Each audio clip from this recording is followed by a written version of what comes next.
Streamlined procedures minimize inconveniences. If you follow this procedure, it allows you to present your service department as professional and highly competent with well-trained staff, and increase customer satisfaction and customer retention. A professional workshop helps to increase sales and resales. Customers perceiving a fair, correct value for their money ratio will develop trust and become returning customers. A good basis for additional turnover and a profitable service department. Usually the customer will contact you to schedule a service appointment, but you can also actively contact the customer when the records in your dealer management system, or DMS, show that the motorcycle is due for service. When setting up the appointment, make sure to get all the pertinent information, like VIN, vehicle type, mileage, and which service is requested. Check vehicle history on DealerNet for open TIs. Ask the customer if they want anything else to be done, for example, a tire change or power parts fitted, and determine the service type according to the mileage or time since the last service.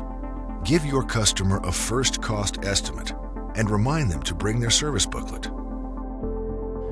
Ask for all vehicle details like VIN, kilometers/miles. Check the vehicle history in DealerNet. Open TIs? Determine service type, small, big, or annual. Ask the customer if there are any additional jobs they want you to do. Remind your customer to bring their service booklet. Preparations for the service start right after you have scheduled the appointment with the customer.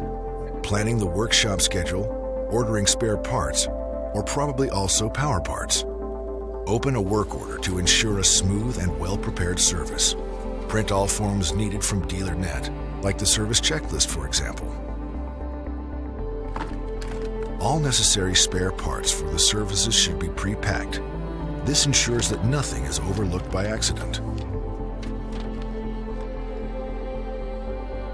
Assign the service to a technician. Write the work order for the service. Print the service checklist from DealerNet. Prepare all service parts and possible TI parts. Order parts in time if not in stock. When your customer arrives, make sure to welcome them.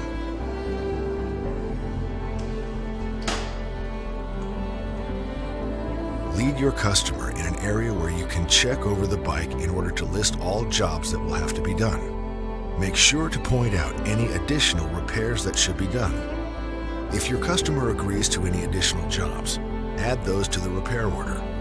Take this opportunity to offer your customer some additional power parts. Give your customer a revised cost estimate.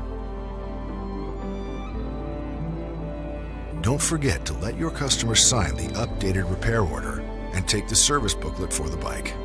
Place the final repair order in the documents folder. Offer a courtesy bike they can use during the service on their bike.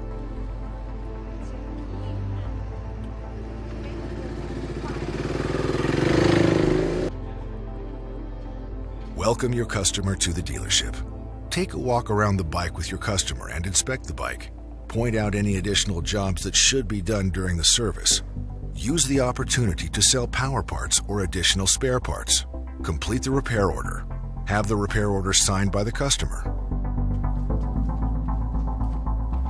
The technician checks over the paperwork for the bike to know which jobs are required other than the standard bike service. Technician time is the time you sell. Clock on, clock off. The bike is connected to the XC1 tool. Support jobs should be done by a lower qualified staff member. The technician checks every job he has done on the service checklist to ensure that nothing is overlooked. Only the best trained technicians can do a fast and reliable job. After everything is done, the technician signs the RO. Use original spare parts, special tools, and recommended products.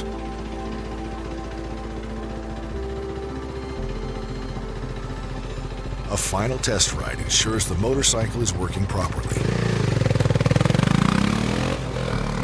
Now your technician can clock off and note the time on the repair order. And the diagnostic protocol is printed and attached to the repair order. completed work order and service checklist is now handed back to the service staff member, where it can be checked one last time by the service manager. Let your apprentice or detailer clean the bike and bring it back to the placing area. Every service and repair job is finished with a test ride. Technician time is the time you sell, which equals clock on, clock off. The bike needs to be clean and refilled when handed back to the customer. Service is responsible to make the final quality check. Enter the service into DealerNet and the service booklet, which is then stamped. Check and close the repair order, print the final invoice, and add it to the paperwork. Now you can call your customer and tell them that the bike is ready. Register the service in DealerNet. Confirm the service in the customer service booklet. Have the invoice and completed service checklist ready for the customer.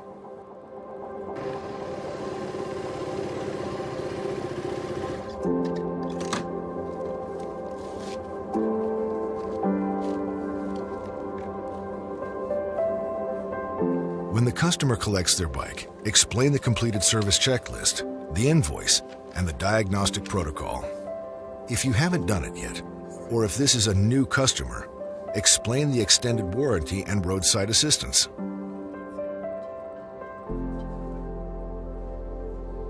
Take your customer to the bike and show them what has been done.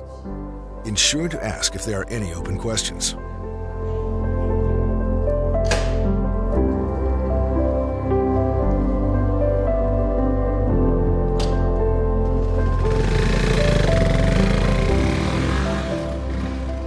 Let your customer know what you have done on their bike. Explain the service checklist and the failure protocol. Explain the invoice. Your service is worth the money you ask for it. Also, point out additional services and promotions. Make sure the customer leaves with all of their questions answered. Remember the courtesy call a couple of days later. Check in with your customer and make sure that everything is okay with the motorcycle. Following this procedure will allow you to present your service department as highly professional and competent. This will also help you to increase sales and resales. Customers perceiving a fair, correct value for their money ratio will develop trust and become returning customers. A good basis for additional turnover and a profitable service department.